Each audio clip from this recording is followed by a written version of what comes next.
Today's lesson is going to be about the American history of 1968.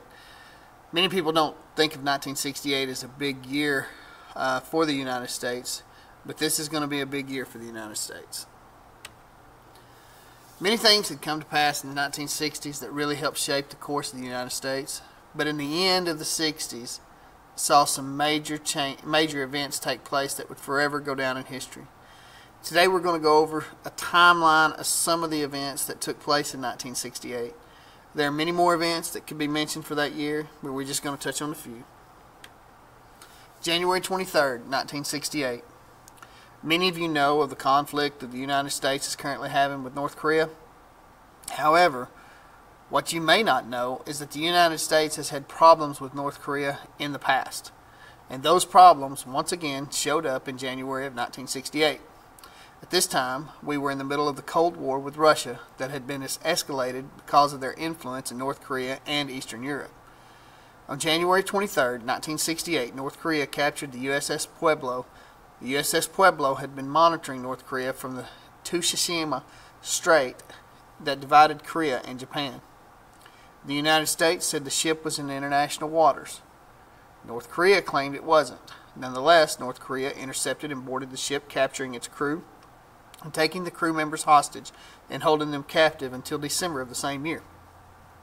During the time of their captivity, the POWs claimed to have been starved, beaten, and tortured in many ways, but North Koreans claimed otherwise.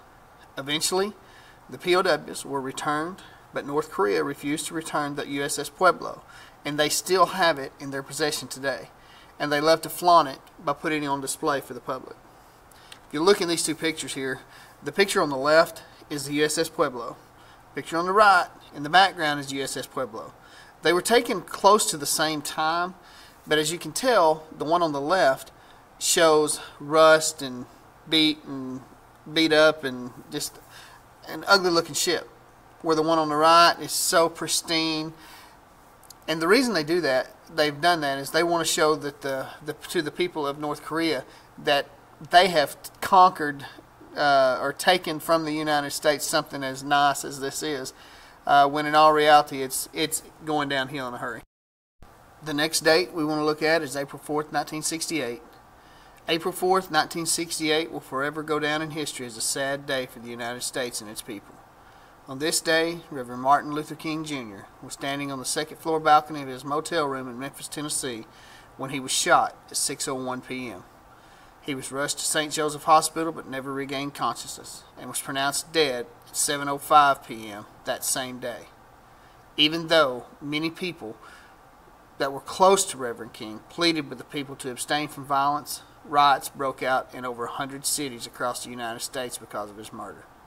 Finally, 2 months after the murder, the man that took the life of Dr. King, James Earl Ray, was taken into custody.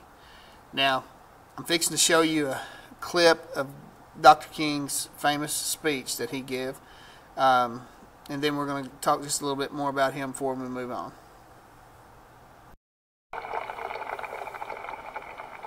So even though we face the difficulties of today and tomorrow, I still have a dream.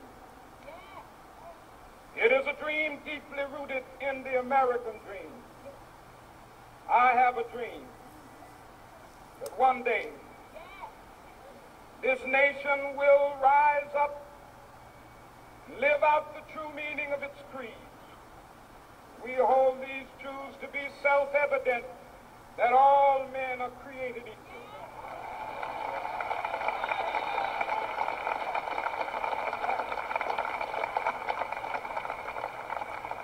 I have a dream that one day on the red hills of Georgia, the sons of former slaves and the sons of former slave owners will be able to sit down together at the table of brotherhood. I have a dream that one day,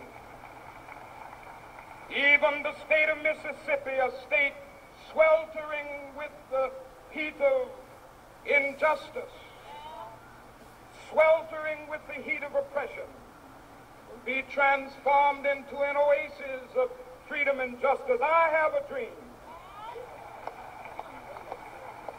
My four little children will one day live in a nation where they will not be judged by the color of their skin, but by the content of their character. I have a dream today.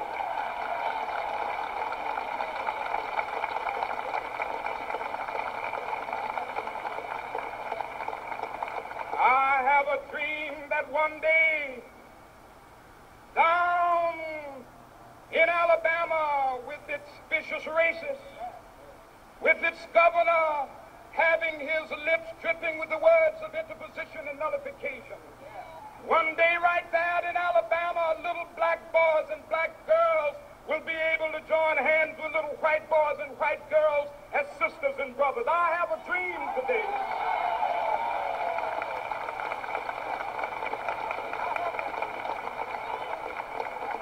I have a dream that one day every valley shall be exalted, and every hill and mountain shall be made low, the rough places will be made plain, and the crooked places will be made straight, and the glory of the Lord shall be revealed, and all flesh shall see it together. This is our hope. This is a faith that I go back to the South with.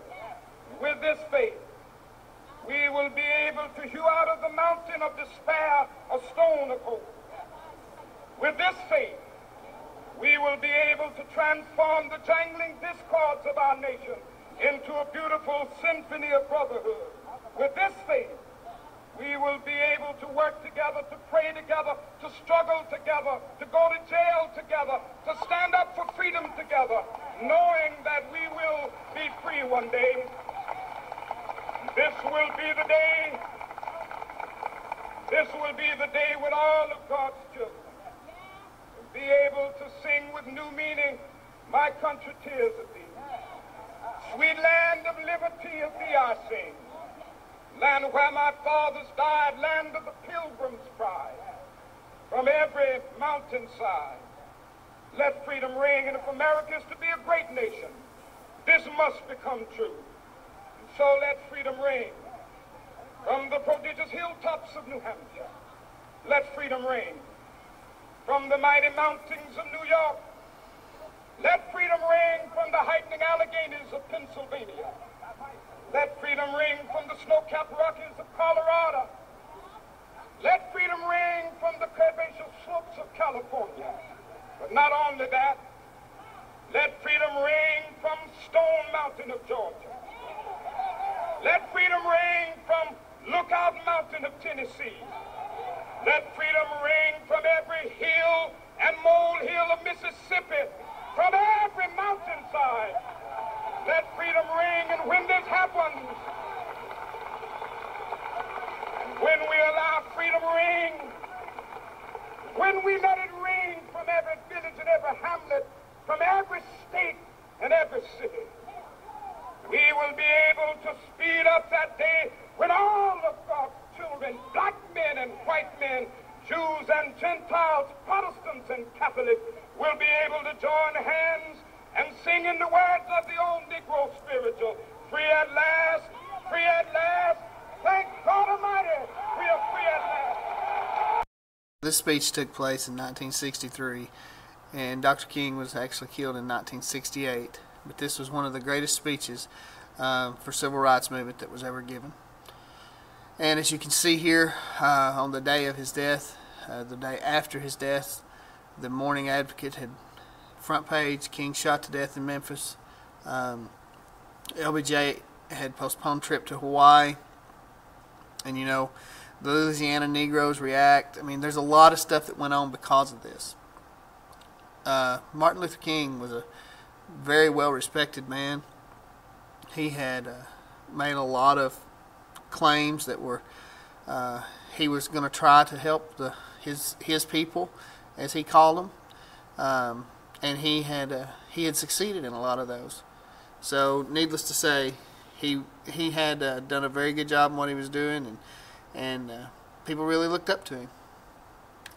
Now, not long after that, on June 5th, 1968, well, first of all, let's go back just a little bit. On the day that Dr. King was shot, on April 4th, 1968, the front runner for the Democratic Party to become the next president of the United States was Robert F. Kennedy.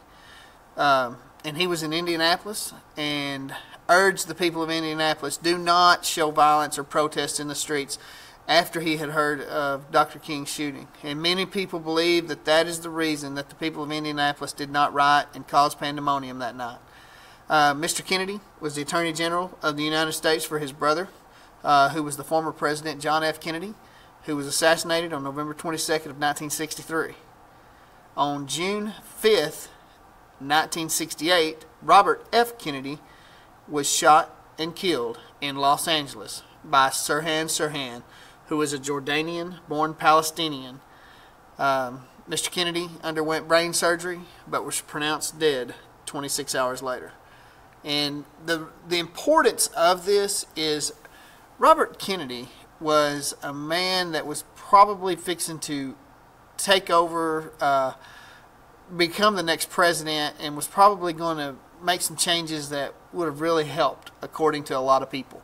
The people loved JFK, his brother, and they thought that he had a lot of similarities. And that's the reason that everybody was so disappointed in Robert F. Kennedy being assassinated. One other date that we want to talk about was September 30th, 1968. And on this date, air travel will be changed forever. Boeing introduced the Boeing 747 aircraft that would carry many more people and allow people to travel so much faster. And the first actual flight would not come until 1969, but it was on September 30th, 1968, that Boeing introduced the 747. And the actual aircraft that it introduced on that day actually never hauled anyone. It was used as a test aircraft for its entire duration of its life. I know there are a lot more things that happened in the year 1968, but these were some of the highlights, and this is some of the things that we'll be talking about in class. Thank you.